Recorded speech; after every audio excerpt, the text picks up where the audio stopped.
जानते हैं देश दुनिया के सिलेक्टेड काम की बहुत ही महत्वपूर्ण लेटेस्ट खबरों को सिर्फ 10 मिनट में 50 बड़ी खबरों को। लेकिन दोस्तों, वीडियो को आगे बढ़ने से पहले अगर आप लोगों ने हमारे चैनल को अब तक सब्सक्राइब नहीं किया तो सब्सक्राइब करके नीचे का बेल आइकन को जरूर प्रेस कीजिए। लोकसभा चुनाव में बीजेपी के कड़ा प्रदर्शन को लेकर समीक्षा की जा रही है। इसी बीच एनडीए के सहयोगी दलों के नेताओं की प्रतिक्रिया सामने आ रही है। महाराष्ट्र के मुख्यमंत्री एकनाथ शिंदे ने कहा था कि अब की बार 400 पार के नारे से एनडीए को नुकसान पहुंचा है। विपक्ष के जनता के बीच एक झूठा प्रचार कर दिया कि अगर एनडीए 400 से ज्यादा सीटें जीत जाती है तो संविधान में बदलाव किया जाएगा। जनता के बीच यह मुद्दा चर्चा का विषय बन गया। कुछ लोगों के मन में यह बात बैठ गई कि खामियाजा महाराष्ट्र में महायुक्त दल को उठाना पड़ा।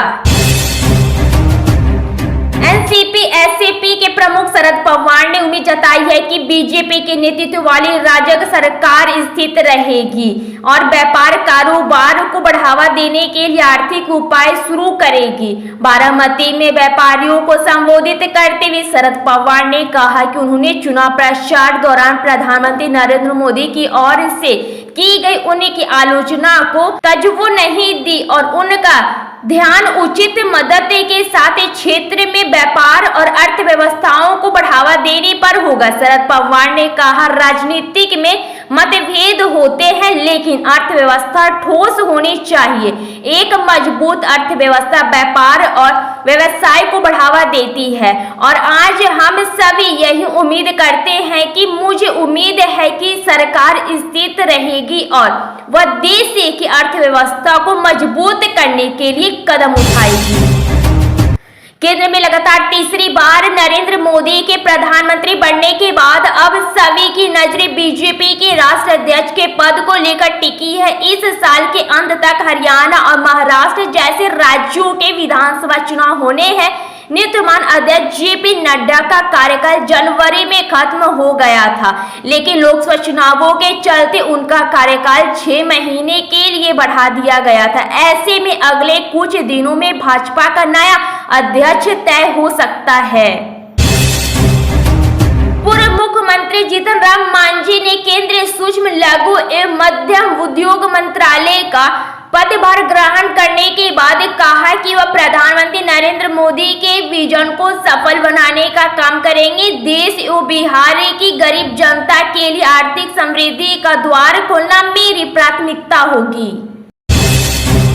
प्रधानमंत्री नरेंद्र मोदी ने तीसरी बार पीएम के पद ली। इसके साथ ही भारतीय जनता पार्टी बीजेपी के नेतृत्व वाली तीसरी एनडीए सरकार के शपथ ग्रहण के बाद प्रधानमंत्री नरेंद्र मोदी ने 71 मंत्रियों को मंत्रालय आवंटित कर दिए। मोदी सरकार में 30 कैबिनेट मंत्री, 5 राज्य मंत्री स्वतंत्र प्रभार और 36 राज्य मंत्री बनाए गए हैं।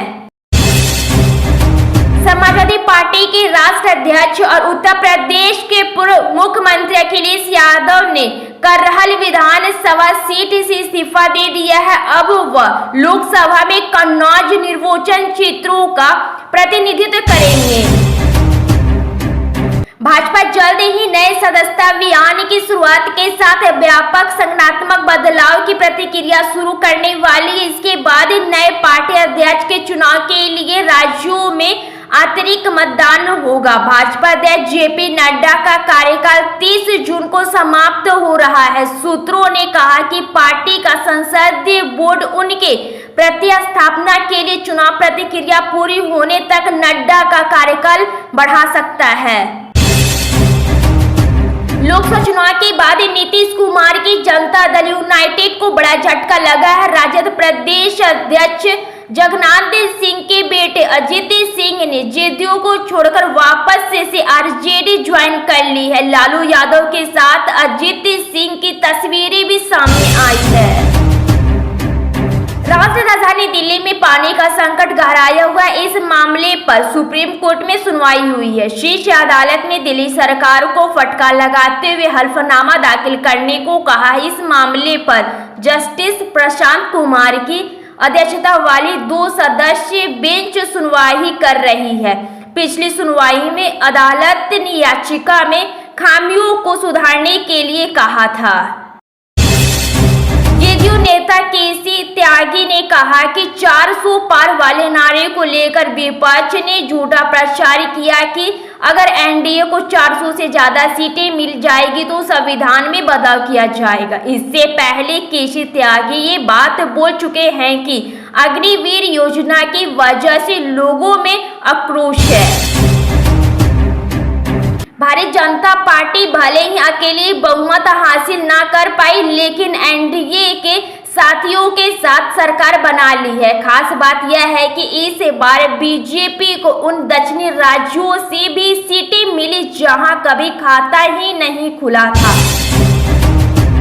सपा प्रमुख अखिलेश यादव ने कहा कि केंद्र में एनडीए की सरकार जरूर बन गई है, लेकिन उनके चेहरों पर खुशी दिखाई नहीं दे रही है। जिन लोगों ने शपथ ली है वो भी खुश नहीं है, जनता में भी खुशी का एहसास नहीं है।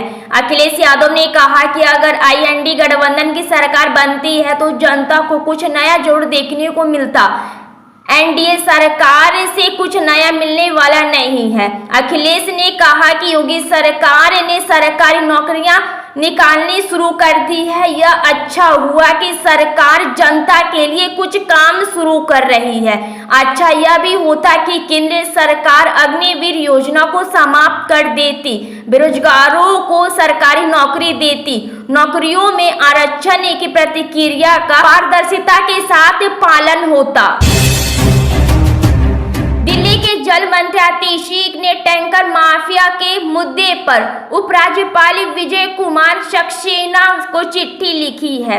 इसमें उन्होंने कहा कि टैंकर माफिया के साथ दिल्ली सरकार के वरिष्ठ अधिकारियों की स्वाभाविक मिलीभगत की जांच की जरूरत है। प्रधानमंत्री नरेंद्र मोदी अपने तीसरे कार्यकाल की पहली विदेश यात्रा पर गुरुवार को इटली जाएंगे। यहाँ वे दुनिया की 7 बड़ी अर्थव्यवस्था वाले देशों के समूह G7 की बैठक में भाग लेंगे।